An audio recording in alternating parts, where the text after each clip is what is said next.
Hey guys, আসসালামু আলাইকুম, welcome to my video. আজকে আমার আম্মু রান্না করবে পোমা মাছ। আই থিঙ্ক এই মাছটার আর কোনো নাম নেই, না হলে ওটাই বলতাম। এটা শুনতে কেমন যেন লাগছে, তাই না? আর আপনারা যদি জানেন অবশ্যই কিন্তু কমেন্টে বলবেন। তো নেক্সট টাইম যদি ভিডিও দেই ওই নামটাই বলবো। মাছগুলো মূলত ভাজা ভাজা করবে, তো তার জন্যই মাছগুলোকে প্রথমে মশলা দিয়ে ম্যারিনেট করে নেবে।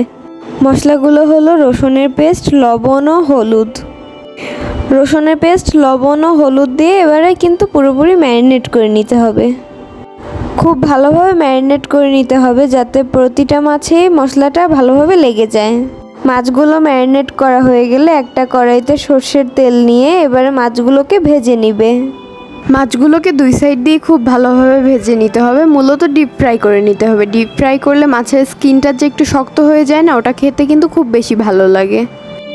আমি জানি আপনারা অনেকেই অনেকভাবে রান্না করেন। যদি আপনারা চান অবশ্যই আমার কমেন্টে কিন্তু আপনাদের রেসিপিও বলে দিতে পারেন। আর আপনাদের যে রেসিপিটা ভালো লাগবে অবশ্যই আমরা সেটা ট্রাই করে দেখবো ইনশাল্লাহ। আর আমরা যার রেসিপিটা ট্রাই করব অবশ্যই তাকে তো শাউট আউট দিবই। এই যে দেখছেন মাছগুলো কিন্তু খুব ভালোভাবে ভেজে ফেলেছে আম্মু। আর হ্যাঁ, আপনারাও কমেন্টে কিন্তু বলবেন যে কে কোন মাছটা পছন্দ করেন আর কে কোনটা ভালো রান্না করেন। আমি নিজের কথা বলি, আমি রান্না বাড়া কিছু করতে পারি না, আমি খেতে পারি আর ভিডিও করতে পারি। কিন্তু হ্যাঁ, আম্মুর ভিডিও তো ভয়েস দিতে দিতে আমিও কিন্তু একটু একটু রান্না পারি। এই তো মাছ রান্নার মূল প্রসেস এখন শুরু হয়ে গিয়েছে।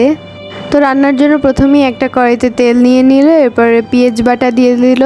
তো রান্নার জন্য প্রথমেই একটা কড়াইতে সর্ষের তেল নিয়ে নিল, এবারে পেঁয়াজের পেস্ট দিয়ে পেঁয়াজের পেস্টটাকে ভেজে নিবে। পেঁয়াজের পেস্টটা ভাজার পরে এবারে লাল মরিচের গুঁড়ো, হলুদের গুঁড়ো ও লবণ দিয়ে নাড়াচাড়া করে নিবে। এবার কিন্তু মশলাটা খুব ভালোভাবে ভুনে নিতে হবে। আমি আমার প্রতিটা ভিডিওতেই কিন্তু এই কথাটা বলি যে মশলাটা যখন ভুনবেন একটু ভালো করেই ভুনবেন, কারণ যদি মশলাটা না ভুনা হয় তাহলে কিন্তু পেঁয়াজের কাঁচা গন্ধটা থেকে যায়। আর পেঁয়াজের কাঁচা গন্ধটা থাকলে কিন্তু যে কোনো রান্নাই ভালো লাগবে না। তো অবশ্যই মশলা কিন্তু খুব ভালোভাবে ভুনে নিতে হবে। আমি জানি এটা অনেক ধৈর্যের একটা কাজ, কিন্তু খাবোই যখন ভালো কিছু খাবো। আর ভালো কিছু খাওয়ার জন্য যদি একটু কষ্ট করা লাগে তো ওই কষ্টটা করাই যায়। এই তো পেঁয়াজটা ভোনা শেষ, ঝোলের পানি দিয়ে দিল। ঝোলের পানি দেওয়ার পরে এবার একটু সময়ের জন্য ঢেকে দিবে। কিছুক্ষণ পর ঢাকনা উঠিয়ে এবারে ওই যে মাছগুলো ভেজে রেখেছিল না, ওগুলো দিয়ে দিবে। মাছগুলো দেওয়ার পরে আবার কিছুক্ষণের জন্য ঢেকে দিবে যাতে মাছটা মশলাটাকে অ্যাবজর্ব করে নিতে পারে। আর হ্যাঁ, যদি আমার ভিডিওগুলো ভালো লাগে অবশ্যই লাইক, শেয়ার এবং কমেন্ট করে যাবেন এবং আমার পেজটাকেও ফলো দিয়ে যাবেন। Thank you.